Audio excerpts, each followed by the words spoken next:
Student, in this lecture we are going to start our next topic alcohols, phenols and ethers. तर अल्कोहोलचा जो functional group आहे तो ROH असा लिहिता तुम्ही. त्यानंतर फिनॉलचा जो फंक्शनल ग्रुप आहे ROH आणि इथरचा फंक्शनल ग्रुप आहे ROR. ओके, म्हणजे यावरून तुम्हाला समजते बघा.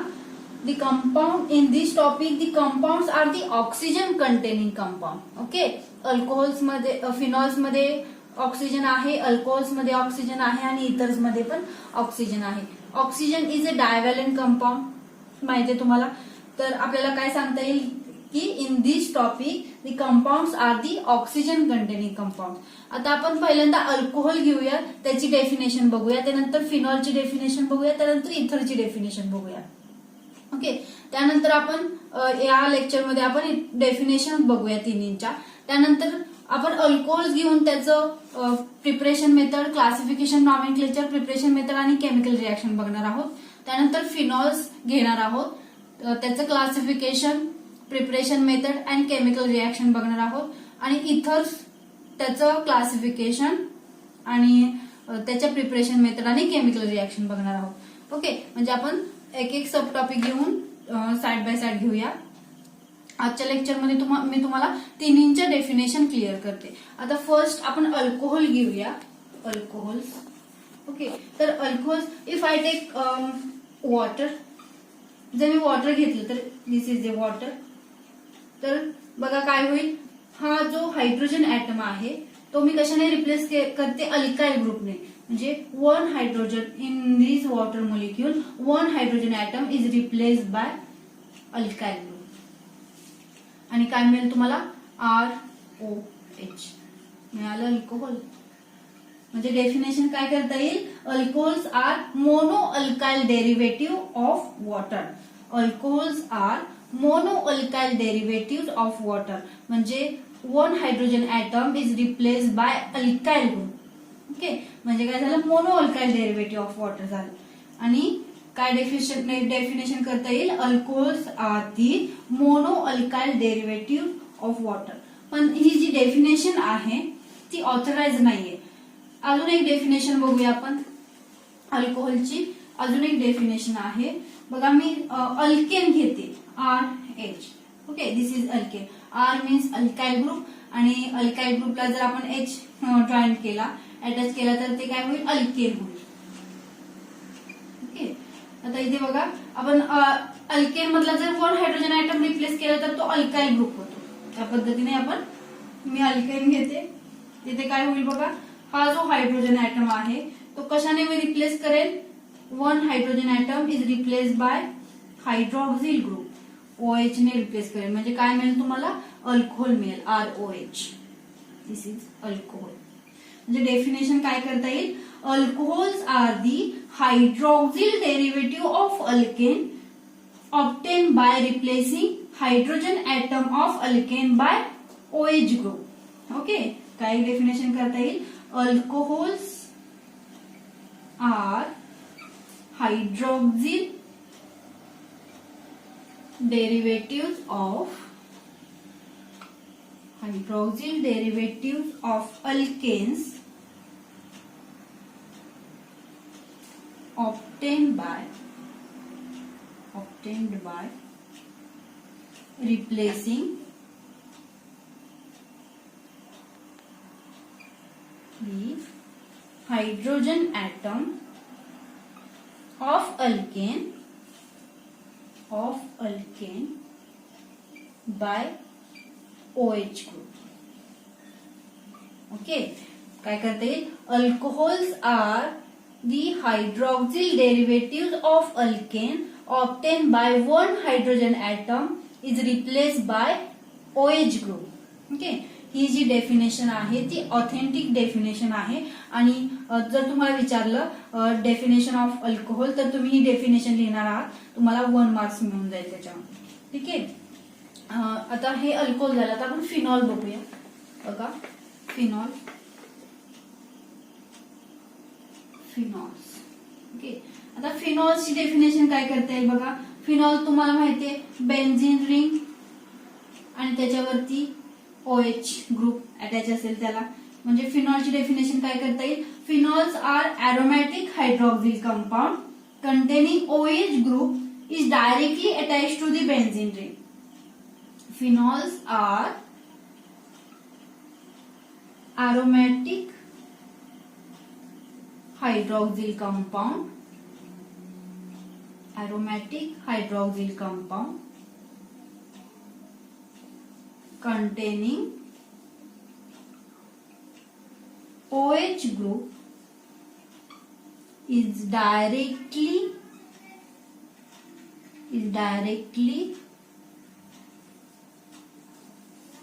attached to the benzene ring.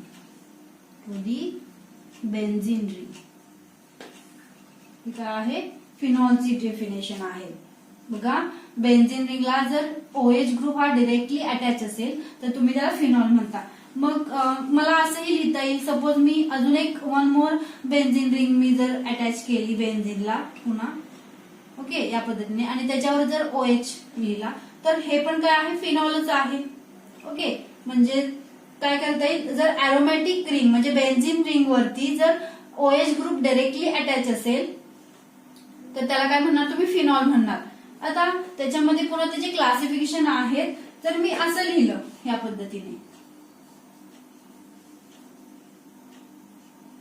OH, okay, किंवा असं लिहिलं तर हे सुद्धा काय आहे, फिनॉलच आहे. बघा, OH आणि OH. तर हे झालं मोनोहायड्रिक अल्कोहोल, हे झालं डायहायड्रिक अल्कोहोल आणि हे झालं ट्रायहायड्रिक अल्कोहोल.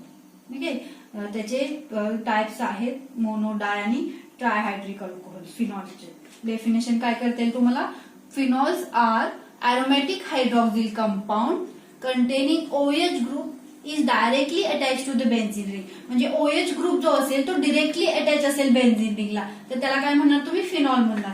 आता जर असं लिहिलं, बघा, जर या पद्धतीने लिहिलं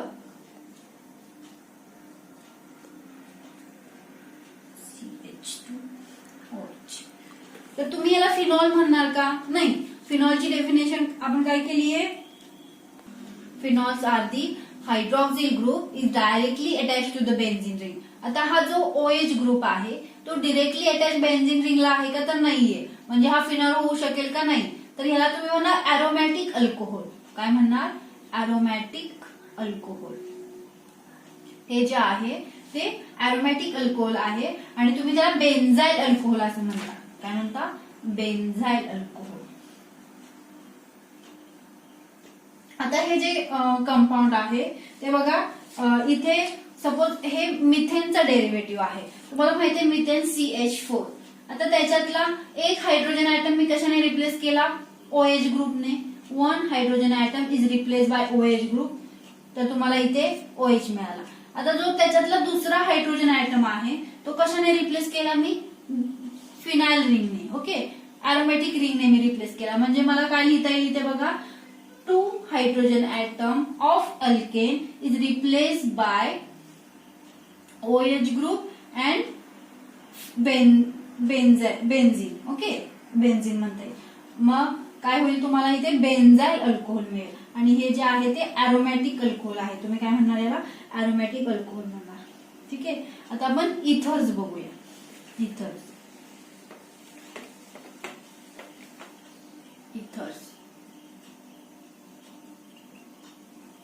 तुम्हाला माहितीये इथर ROR. जर मी OH वॉटर घेतलं, HOH वॉटर घेतलं, ओके, दिस इज वॉटर, आणि त्याच्यातले जे 2 हायड्रोजन ऍटम आहे ते मी अल्काइल ग्रुपने रिप्लेस केले. 2 hydrogen atom is replaced bye 2 alkyl groups. Okay, तर काय मिळेल तुम्हाला, ROR, इथर मिळालं. म्हणजे मला डेफिनेशन काय करता येईल, ethers are di alkyl derivative of water. म्हणजे 2 हायड्रोजन ऍटम अल्काइल ग्रुपने रिप्लेस केले म्हणून त्याला काय म्हणलं मी, di alkyl derivative of water. Ethers are di alkyl derivative of water. आता ही जी डेफिनेशन सांगितली आहे मी तुम्हाला ती ही ऑथेंटिक डेफिनेशन नाहीये. ओके, आपण दुसरी डेफिनेशन बघूया. आपण आता बघा दुसरी डेफिनेशन काय करता येईल मला. सपोज मी अल्कोहोल घेतलं ROH. ओके, आणि याच्यातला one hydrogen atom is replaced by alkyl group. One hydrogen atom is replaced by alkyl ग्रुपने जर हा हायड्रोजन ऍटम मी रिप्लेस केला तर तुम्हाला काय मिळेल, इथर मिळेल. दिस इज इथर. आणि हे अल्कोहोल घेतलं मी, अल्कोहोल काय मिळालं, अल्कोहोल. म्हणजे डेफिनेशन काय करता येईल, ethers are mono alkyl derivative of alcohols. आपण आधीच्या लेक्चरमध्ये काय केलेली definition, ethers are di alkyl derivative of water. म्हणजे वॉटर मधले जे 2 हायड्रोजन ऍटम्स आहेत ते कशाने रिप्लेस केलेले, 2 अल्काइल ग्रुपने रिप्लेस केलेले. ओके, आता जी सेकंड मी अल्कोहोल घेतलं, सेकंड डेफिनेशन काय करता येईल बघा. अल्कोहोल घेतलं, त्याच्यातला जो हा 1 हायड्रोजन ऍटम आहे तो कशाने रिप्लेस केला, अल्काइल ग्रुपने. म्हणजे मला डेफिनेशन काय करता येईल इथरची, ethers are the mono alkyl derivative of alcohol. म्हणजे हा जो अल्कोहोल आहे त्याच्यातला जो हा 1 हायड्रोजन ऍटम आहे तो कशाने रिप्लेस केला, अल्काइल ग्रुपने रिप्लेस केला. म्हणून त्याला म्हटलं mono alkyl derivative of alcohol. म्हणजे ethers are the mono alkyl derivative of alcohol. पण ही जी डेफिनेशन सांगितली मी जी सेकंड आता तुम्हाला, ती ही ऑथेंटिक डेफिनेशन नाहीये, ऑथराइज्ड डेफिनेशन नाहीये. आता आपण थर्ड डेफिनेशन बघूया. ओके, तर थर्ड डेफिनेशन आपल्याला अशी करता येईल की ethers are the compound containing divalent oxygen. आता इथर्स मध्ये हा जो ऑक्सिजन आहे तो डायव्हॅलंट आहे, माहितीये तुम्हाला. Okay, ethers are the compound containing divalent oxygen to which 2 same or different alkyl group. त्याला जर मी same or different alkyl group जर अटॅच केले, जर सेम अल्काइल ग्रुप जर अटॅच केले तर RR लिहिणार तुम्ही. जर डिफरंट अल्काइल ग्रुप जर अटॅच केले, suppose ROR. Okay, different alkyl group attach केले तर तुम्ही त्याला R1 म्हणा, याला R2 म्हणा, किंवा तुम्ही असं लिहा R'. ओके, हे काय झालं, डिफरंट अल्काइल ग्रुप झालं. म्हणजे डेफिनेशन काय करता येईल आपल्याला, थर्ड डेफिनेशन इथरची, ethers are the compound containing divalent oxygen to which 2 same or different alkyl groups are attached. डायव्हॅलंट जो ऑक्सिजन ऍटम आहे त्याला तुम्ही सेम अल्काइल ग्रुप अटॅच करा किंवा डिफरंट अल्काइल ग्रुप अटॅच करा, तुम्हाला काय मिळेल, इथर मिळेल. आता ही जी डेफिनेशन सांगितली ती ही ऑथराइज्ड डेफिनेशन नाहीये. आता आपण फोर्थ डेफिनेशन बघूया इथरची. फोर्थ डेफिनेशन आपल्याला अशी करता येईल, ethers are alkoxy derivative of alkane. I will take alkane. This is alkane. Okay, आता याच्यातला काय करते, हा जो 1 हायड्रोजन ऍटम आहे तो कशाने रिप्लेस करते, अल्कॉक्सी ग्रुपने. अल्कॉक्सी ग्रुप हा आहे तो अल्कॉक्सी ग्रुप आहे. Alkoxy, alk means alkyl group म्हणजे R, ऑक्सी मीन्स ऑक्सिजन, तर त्याला काय म्हटलं, अल्कॉक्सी ग्रुप. म्हणजे 1 hydrogen atom of alkane is replaced by alkoxy group. तर तुम्हाला काय मिळेल, इथर मिळेल. इथर मिळालं तुम्हाला. ओके, म्हणजे डेफिनेशन काय करता येईल, ethers are alkoxy derivative of alkane. अशी डेफिनेशन करता येईल का, इथर्स आर अल्कॉक्सी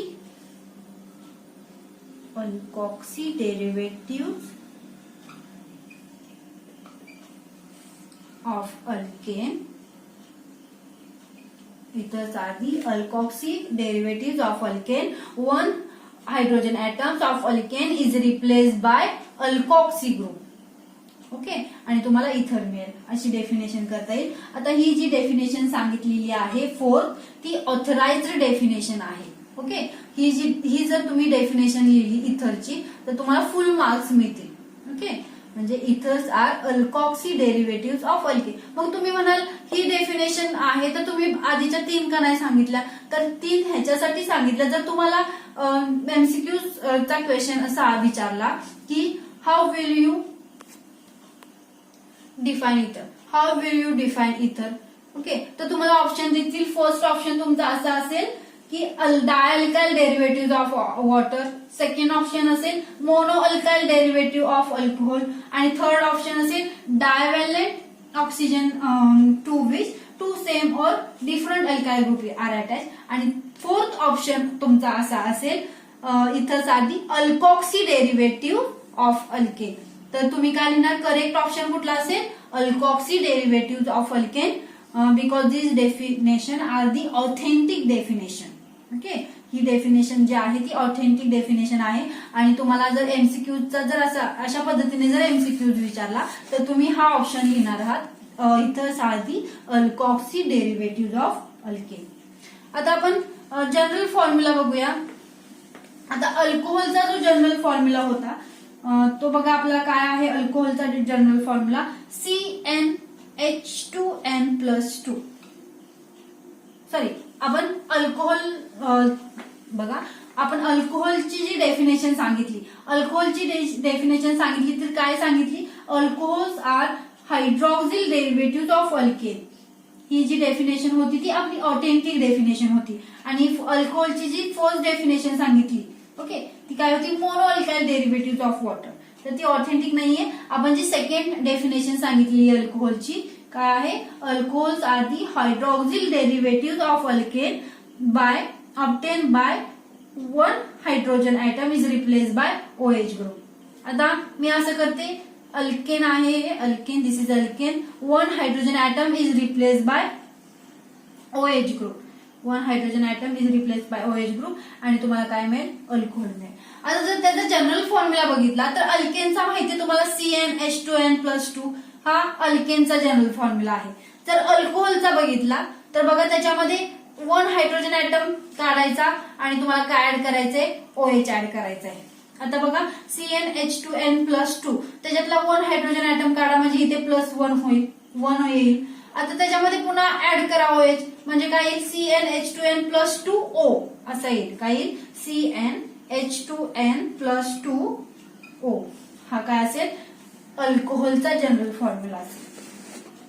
आता जर तुम्ही इथे कार्बन 2 घेतले तर हायड्रोजन किती येतील बघा, C2 हायड्रोजन किती येतील, H2 आणि 2 4 + 2 6 ओके अल्केन. आणि ऑक्सिजन अल्कोहोल जर तुम्हाला अल्कोहोलचा जर जनरल फॉर्म्युला जर तुम्हाला मिळवायचा असेल तर बघा C2H6 तुम्ही O लावणार आहात पुढे. ओके, आता आपण जर कार्बन 3 घेतले तर हायड्रोजन किती येतील बघा, हायड्रोजन येतील बघा इथे 3 आणि इथे किती येतील, 8 येतील हायड्रोजन. आणि अल्कोहोल जर तुम्हाला मिळायचं असेल C3H8O. जर तुम्ही कार्बन 4 घेतले तर हायड्रोजन किती येतील, 10 येतील आणि इथे अल्केन मध्ये. आणि जर तुम्हाला अल्कोहोल जर C4H10O ओके म्हणजे तुम्हाला जर स्ट्रक्चर बघायचं असेल तर ह्याचं स्ट्रक्चर कसं असेल बघा, C2H5O ओके म्हणजे CH3CH2OH झाले का बघा. दोन कार्बन हायड्रोजन 6 आहेत का, 3 4 5 आणि 1 6 आहेत आणि 1 ऑक्सिजन आहे. ओके, आता जर तुम्हाला ह्याचं जर स्ट्रक्चर बघायचं असेल तर काय येईल बघा, CH3CH2 CH2OH ओके प्रोपॅनॉल. बघा कार्बन 3 आहेत 1 2 3, हायड्रोजन 8 आहेत का, 3 4 5 6 7 आणि 8 आहेत आणि ऑक्सिजन 1 आहे. म्हणजे या पद्धतीने तुम्ही जनरल फॉर्म्युलानुसार तुम्ही कंपाऊंड काढू शकता, लिहू शकता. ठीक आहे. आता इथरचं जर जनरल फॉर्म्युला बघायचं झाले, आता बघा इथरचं जर बघायचं असेल कंपाऊंड तर इथरमध्ये आपण एक्झाम्पल घेऊया CH3OCH3 ओके मी सेम अल्काइल ग्रुप घेते इथे. आता याचं बघा कार्बन किती आहेत, 2 आहेत, हायड्रोजन किती आहेत, 6 आहेत आणि ऑक्सिजन. म्हणजे आठवतंय का जो अल्कोहोलचा आपण जनरल फॉर्म्युला बघितला सेम तसाच कशाचा असेल, इथरचा जनरल फॉर्म्युला असेल. आपण आता असं करूया CH3 CH2O CH2 CH3 बघा कार्बन किती आहेत, कार्बन 4 आहेत. हायड्रोजन किती आहेत बघा, 10 असतील, 10 आहेत का बघा, 3 आणि 3 6 आणि 4 10 आहेत आणि ऑक्सिजन आहे. आलं का? म्हणजे जो तुमचा अल्कोहोलचा जनरल फॉर्म्युला आहे तोच कशाचा आहे, इथरचा. ओके, म्हणजे तुम्हाला आयसोमेरिझमचं डेफिनेशन आठवते का? Isomerism means same molecular formula but different structural formula. म्हणजे बघा अल्कोहोलचा आणि इथरचा मॉलिक्युलर फॉर्म्युला सेम आहे पण त्याचं स्ट्रक्चर काय असेल, डिफरंट असेल. आता सपोज तुम्ही C2H6 घेतलं तर तुम्ही इथर असं लिहिणार आहात आणि अल्कोहोल कसं लिहिणार आहात बघा, CH3CH2OH. या पद्धतीने तुमचं अल्कोहोल असेल आणि इथर असं लिहिणार. बघा दोन्हीचा मॉलिक्युलर फॉर्म्युला सेम आहे. C2 2 कार्बन 6 हायड्रोजन आणि 1 ऑक्सिजन. इथे पण 2 कार्बन 6 हायड्रोजन आणि 1 ऑक्सिजन. म्हणजे तुम्हाला हा जो आयसोमेरिझम आहे तो कुठला आहे, फंक्शनल आयसोमेरिझम. त्याला काय म्हणणार तुम्ही, फंक्शनल आयसोमेरिझम. का फंक्शनल आयसोमेरिझम, तर बघा त्याचा काय आहे, मॉलिक्युलर फॉर्म्युला सेम आहे फक्त स्ट्रक्चरल फॉर्म्युला डिफरंट आहे. इथे फक्त या स्ट्रक्चरमध्ये इथर फंक्शनल ग्रुप आहे आणि या स्ट्रक्चरमध्ये अल्कोहोल फंक्शनल ग्रुप आहे. ओके, हायड्रॉक्सिल ग्रुप आहे. सो हा झाला फंक्शनल आयसोमेरिझम. ठीक आहे, म्हणजे तुम्हाला आता डेफिनेशन समजले असतील. आपण अल्कोहोलची डेफिनेशन बघितली, फिनॉलची डेफिनेशन बघितली आणि इथरची डेफिनेशन बघितली. ओके, तर नेक्स्ट व्हिडिओमध्ये आपण अल्कोहोलचं क्लासिफिकेशन बघणार आहोत.